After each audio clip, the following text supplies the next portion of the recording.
ஆதம் நபி இன்றைய இலங்கை, அன்றைய இந்தியா. இத்ரீஸ் அலைஹிஸ்ஸலாம் ஈராக் நாட்டில், நூஹ் அலைஹிஸ்ஸலாம் அவர்களும் ஆதம் நபி இறங்கிய அந்த இடத்தில்தான் இறங்கியிருப்பார்கள் என்று வரலாற்று ஆய்வாளர்கள் கூறுகின்றார்கள்.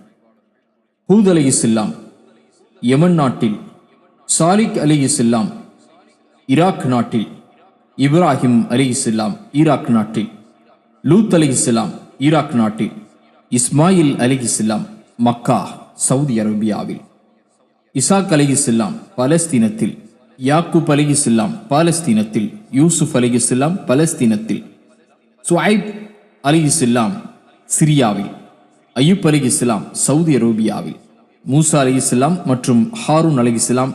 எகிப்தில், தாவூத் அலைஹிஸ்ஸலாம் பலஸ்தீனத்தில்,